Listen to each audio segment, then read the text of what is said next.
the show before. Good evening, everybody. Welcome to tonight's episode of Café con Gas. My name is Cassandra. I am your host for this evening and every Sunday from the BeLive studio here on Cambridge Community Television. Café con Gas, in case you haven't tuned in before, it's a show that brings dialogue alive on the three topics of healing, arts, and diversity with occasional guests. Today we have a guest, which I am so excited about. Jasmine Pierre is going to join us later today. She's a YouTuber who openly YouTubes about her experience with depression. I think she's going to be a great guest for tonight's episode. So I see a lot going on. Just to tell you, I was walking down Mass Ave and I saw a couple places that were open, and I was really excited about that. And I found some music and people just kind of like being outside, enjoying the weather. I'm right now cooling off with the lights. The lights are really bright, and I'm thinking, whew, it's a little bit hot in here in the studio. So that's that. So tonight's episode of Café con Gas, let's just go straight to tonight's emotional check-in. This is what we do every single episode. We bring you emotional check-in. What is the emotional check-in? The emotional check-in is a mood chart. This is an emotions chart that I first saw when I was in 5th grade, and it goes through the feelings. And today I'm feeling ecstatic, happy, a little bit exhausted, slightly embarrassed, slightly love-struck, shocked, anxious, surprised, definitely not bored, and a little bit of overwhelmed. I have finals, which I feel like I've been saying for the past 5 episodes, but that's exactly what's going on tonight here on Café con Gas. So what are we doing with healing? I always like to bring up the word healing because I'm sensitive to language, and I think we should know what we're talking about. Healing is to make healthy, whole, or sound, restore to health, free from ailment, to bring an end or conclusion as conflicts between people or groups, usually with the strong application of restoring former amity, settle, reconcile, to free from evil, cleanse, purify, to heal the soul, to effect a cure of a wound, broken bone, to become whole, or sound, mend, and get well. So that is healing. So on tonight's episode with Healing, Arts, and Diversity, we have a special guest, but I wanted to talk to you about a very important issue on Psychology Today, because we're really excited that the springtime is here. I'm really excited that it's warm out. But spring can also be a time of unrest for some people, and in the spirit of Café con Gas, I always want to bring that to the forefront, because not everybody is feeling spring fever. So this is a really great article from Psychology Today that breaks down really what's happening. It reads, spring is here, flowers are in bloom, birds are chirping, the sun is shining, the days are longer, people are more energetic and seemingly in a happier place. Spring awakens the senses. However, not everybody is feeling alive and refreshed. Spring also brings about a dramatically high suicide rate, especially among teenagers and the elderly. For people who suffer from this chronic illness, varying forms of depression, or even grief, it will take much more than birdsong and sunshine to alleviate their feelings of hopelessness and despair. During the colder, shorter, darker days of the winter, when everyone seems to be in a collectively blue mood, it is easy for sufferers of any symptoms of depression to blame their depression on the winter doldrums, expecting to feel better come spring. However, if you are suffering from depression, it can be quite distressing when winter gives way to spring. The season of awakening and revival and living when everyone starts to come alive once again. You are filled with sadness and pain, and feel as though you are sinking deeper into a dark hole, beginning to wonder what more there is to life. These feelings can cause depression symptoms to heighten, and many sufferers turn to drugs and alcohol in an attempt to soothe their pain. So you may notice that around you if you look on the T and in local communities. But this leaves them feeling worse and more isolated. At the sunrise next day, the darkness of the previous night lingers, hanging over them like a dark cloud. A depressed person has a difficult time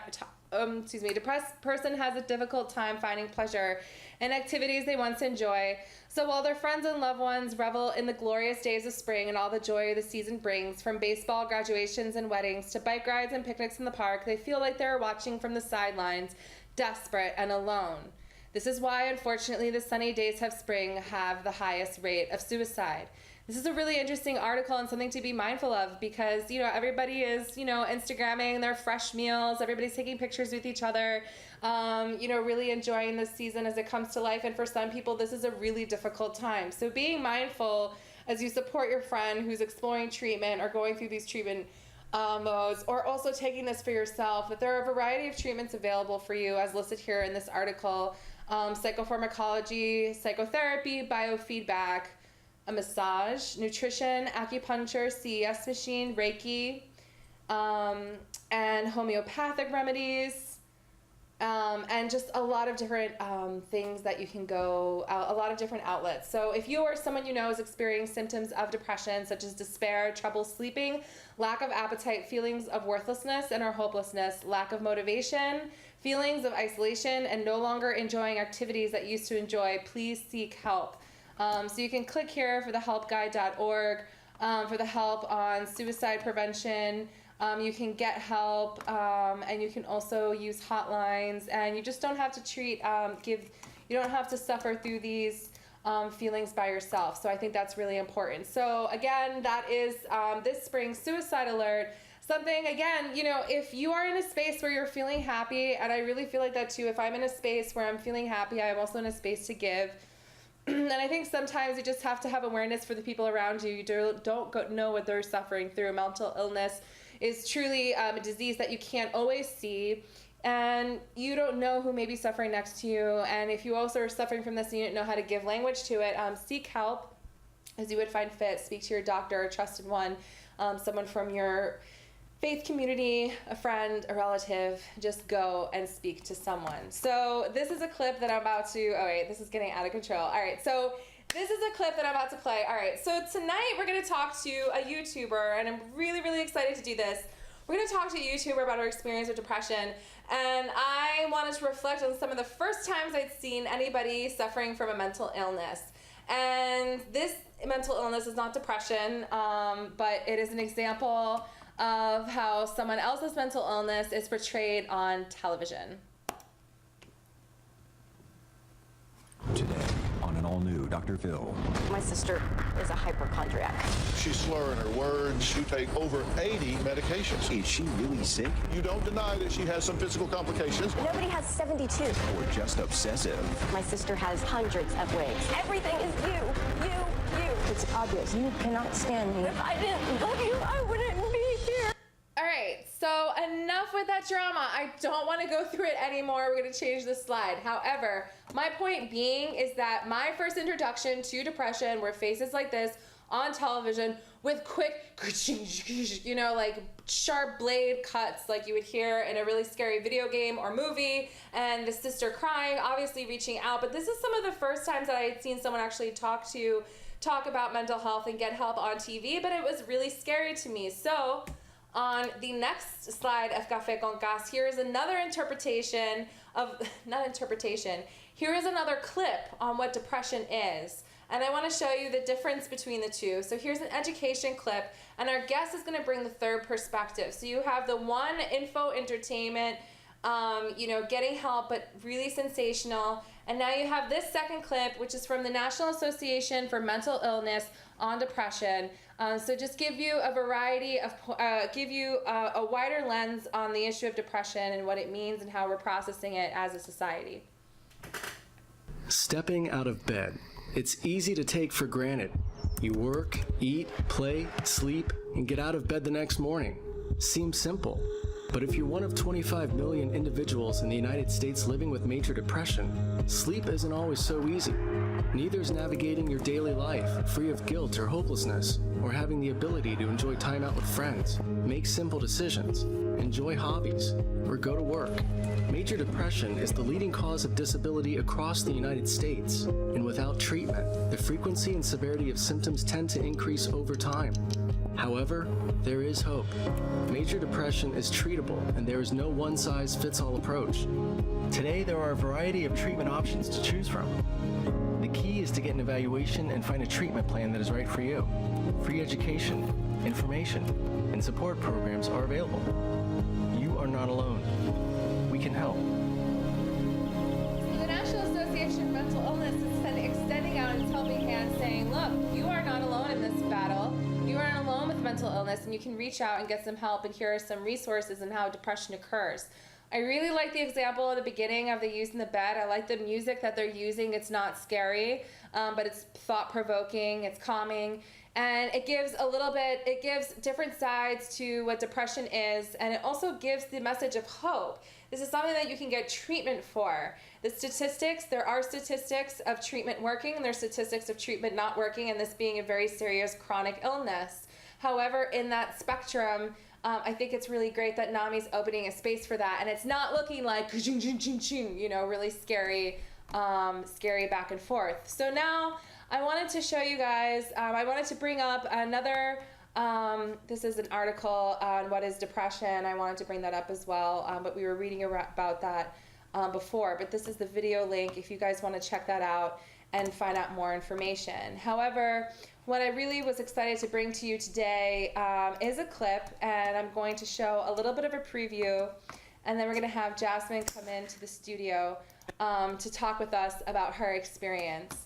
So I'm going to play this up just a little bit bigger. So we're going to talk to Jasmine Pierre and Just Got Faith in just one moment. And before we go to her interview, I want to show a little bit of a clip of what she has done for mental health awareness online. I love myself. Things are going to get better. God is going to get me out of this situation. And I'm not telling you all this because I want you to feel sorry for me. I'm telling you all this because I want you to know that whatever you are going through, you can get out of it too. It doesn't matter if you have clinical depression. It doesn't matter if you have a drug addiction. It doesn't matter whatever life situation you are going through.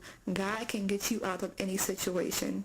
Trust in the Lord with all your heart and lean not on to your own understanding. And even for people who are seeing this video who have different beliefs or don't believe in God, you still have to have a faith and belief in yourself that you can get out of any situation, because you can. You have to keep fighting. You have to keep believing that what's going on now is not going to last forever. You have to literally speak life into yourself. Stop speaking what you see and start speaking what you want to see. You have to literally do that. And so Jasmine's going to come and also clarify a little, not clarify, but talk to us more about her message. But she says if you believe, things will get better and the situation will, she says it so beautifully, and I love the way that she shares her story of depression. That was just a little bit, a 1-minute clip out of her entire 12-minute video. But she's going to call in shortly, and we're going to talk to her more about why she posted that video, what inspired her, and what ways has she benefited from the dialogue that has been inspired by that video. So I'm really excited. I just cued in. This is using technology at Cambridge Community Television. We're going to have, let's see, we're going to turn this on. All right, we're going to wait for her to call into the studio. And anyway, so I was saying with her video, she has a very positive message, and I like the message of saying, she really speaks about how faith has gotten her through, but she also speaks about how regardless of what faith you come from, you really have to believe in her. You really have to believe in yourself. And so here, I'm really excited to have Jasmine join us in the studio right now. Hold on one second. Hello? Yes. Hi, Jasmine. This is Café. You're live on Café con Gas. Welcome. Hi, how are you? I'm doing very well. It's great to hear from you. We were just, I just played for the, can you hear me all right? I can hear you, but it sounds a little far away. Okay, it sounds, I'm going to move like a little bit closer to the desk right here. Is that a little bit better? Yes. Okay, good. All right, so I moved a little bit closer. I'm really excited to talk to you. I was just talking with the audience. We played a minute clip of your video, around 9.5 minutes, where you tell people really not to give up, to have faith, how you've really had faith, and also regardless of other people, what they believe in, how people should believe in themselves. So we're really excited to have you on tonight's show. Thank you. Yeah, so I just wanted to know, again, I'll just introduce you again, Jasmine Pierre. We have a little bit of a slide with your picture on it to show the audience who you are at Just Got Faith. And I just wanted you to kind of just share with the audience what what prompted you to put up this video, and what has been your experience with depression? Okay, I posted my YouTube video because I want to help others dealing with depression. I also want others to be aware about depression and what it feels like to go through it. A lot of people suffer with, some form of depression, like 350 million people worldwide. However, it's still a subject many don't know much about or want to talk about, and I'm working on changing that. That's incredible. I think it's really courageous of you to go online. We were just, right before I brought up your clip, I brought up a little bit of a video from the National Association for Mental Illness, which showed people what depression is, because a lot of times I just see depression just really not portrayed with a lot of compassion and heart. Have you found in your experience with depression, have you told a lot of people, or did it come to a surprise to some of the people that were around you that you were dealing with this illness? It came as a surprise to a lot of people because it was only my family and my very close friends that knew about it. So when I posted my video, a lot of people were surprised that I had it. Wow. So can you tell us a little bit about what made you post it? What were you thinking when you were just about to post this video so that anybody going onto YouTube could see your experience, hear your voice, see your face? What did that moment feel like for you? I was very, very nervous, actually. And before I started posting my video, to everybody, I kind of shared it with a couple of my friends first, just showing them, should I post it to everybody? Should I show everybody? And, a lot of them were really supportive. And I told one of my friends, don't share it yet. I just want you to watch it. But he was so moved by the video. He was just like, you know what, I'm going to share it anyway because I want you to share it with everybody else. Wow. And that kind of got me, really confident about it. So I started sharing it with everybody. Wow. What, when you were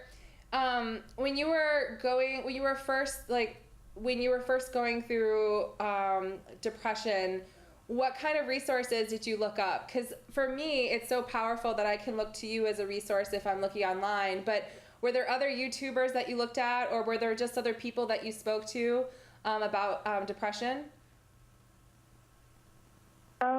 I got a lot of my information from websites, and I already knew a little bit about it just from having it for so long. But I wanted to know more about it before I made the video, so all my advice would be accurate to everybody. Oh, wow. So I looked on the websites a lot.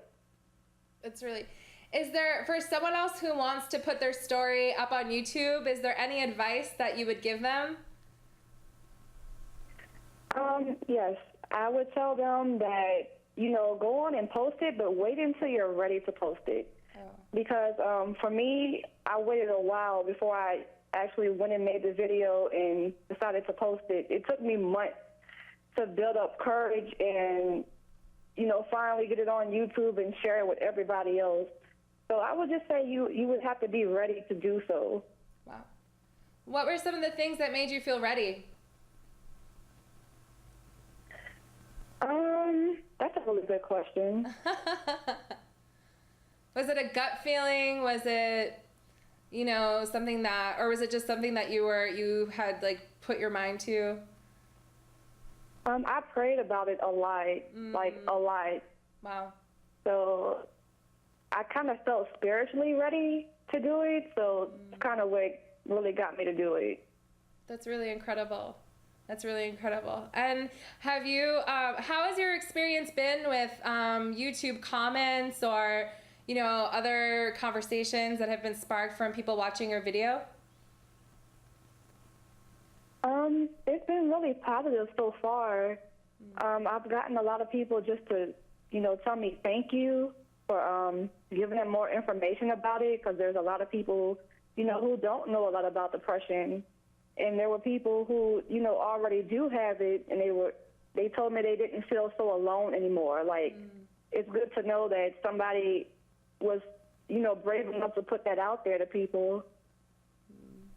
That's fantastic. I had shared this with a friend of mine and also was excited in anticipation of talking to you tonight. I think the work that you're doing is just so incredible, and I think it's very beautiful that you also just, you show you show yourself, and you're authentic and true to yourself. And I really enjoyed watching that. And I wanted to ask you, with a closing question of if there was, a young girl who was going through depression, surfing through the internet, and you wanted to, what would you say to that young girl to kind of inspire her, tell her, about your experience with depression?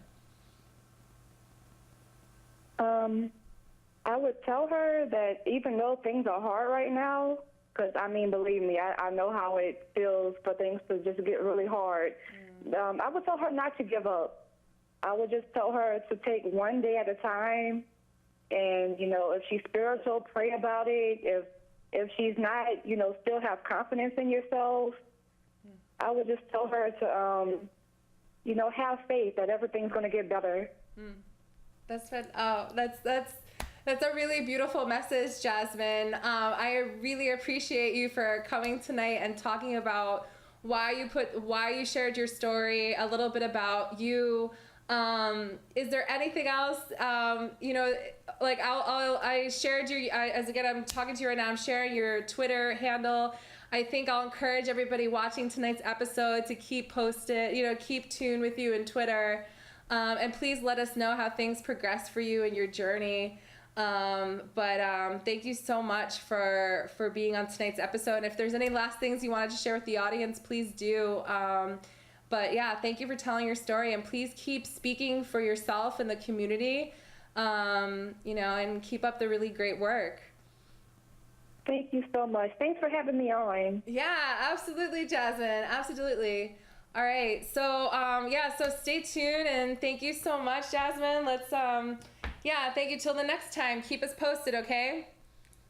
Okay, I will. All right. Take care. Bye-bye. All right, that was Jasmine Pierre with a beautiful, just like a really beautiful message of how you can share your story, what you can do. And I think also a really, really big, awesome takeaway from that interview is do it when you're ready. Do it with a level of readiness. I think that's just really important because you want to protect yourself too. You just don't want to be... You want to protect yourself while you're telling the story, but also be open so it's authentic and sustainable change. It's not just something that, bursts up and then you're silent again. So Jasmine's really, really great. And again, you can watch her entire video on YouTube. I'll post that on Café con Gas's Facebook. And I really hope and wish that you guys check out that video. So in the spirit of Café con Gas, I have some people who I've been also following on Twitter and bring back to the episode once in a while. The Seaway Project is also a really incredible anti-violence, anti-suicide campaign. And Bassie Ikpi is an openly bipolar slam poet, incredible woman. And I'm going to play this video for you, for everybody. As we sit here and celebrate people who can tell their stories, I sit and celebrate people who are also unable to speak right now. Let Bassie speak for you in this moment, and have a really great night. Be safe. If you're triggered, reach out, call a friend, call a hotline. Be well. I will see you guys next week at 8 o'clock on Café con Gas. Bye. Trying to fall asleep confronted by the glow of the television at 3 a.m. or 4 a.m. or 5 a.m. is difficult. You cannot sleep comfortably here, but your bedroom is just too lonely, too far away, too cold. Your heart, it's beating too fast. You're covered in a mist. You're in sweat, and you're afraid of what's happening to your body, to your emotions, to your common sense. So this is an open letter to the girl that you once were, the one that loved loudly like 1,000 steel bands and danced with the feverish joy of a child just learning to appreciate her body, remembering the voice, your voice, and how it never fit on the inside. It existed within the full-throated shout of grown men, outdoors amongst the trees, skinned knees, the freedom of dirt and mud and rain. She is 25 now, that girl. And after a quarter-century of living and loving, she has become lonely and scared, harboring secrets and sadness, wondering, what happened at 18? and innocent and fearless. This is about for once not hiding behind metaphors and similes and smiles and reconstructed laughter. This is about honesty and truth and falling in love and meaning it. This is about falling and love and leaving it. This is about confusion and contradiction. A vegetarian who hates vegetables. A size 2 who always tries on a size 8 just in case something has changed. This is about changes. About looking him in the face, saying, I will fight for you, protect you. I swear to God. This is about wanting someone to fight for you, protect you, swear to their God. This is knowing that he won't and still finding the strength to leave. So this is about fatigue and being tired of being there when no one seems to be there for you. So maybe this is about choices, about the pills hidden in your underwear drawer, about 4 hours in the gym, 2 weeks of only water and power bars. So this is about shame, about finally admitting that things aren't okay. This is about saying, now that you know the truth, will you please love me anyway? Because this is about humility and admitting that you need help and sleep and hugs and permission to cry despite the strength you are often accused of. This is about relinquishing control, taking a breath, stepping back. This is about 3 a.m., 4 a.m., 5 a.m., 6 a.m., 7 a.m., 8 a.m., still no sleep. The glow of the television, you bathed in sweat, tears, the need for noise, the quiet that confines you, and the chaos that only keeps you moving.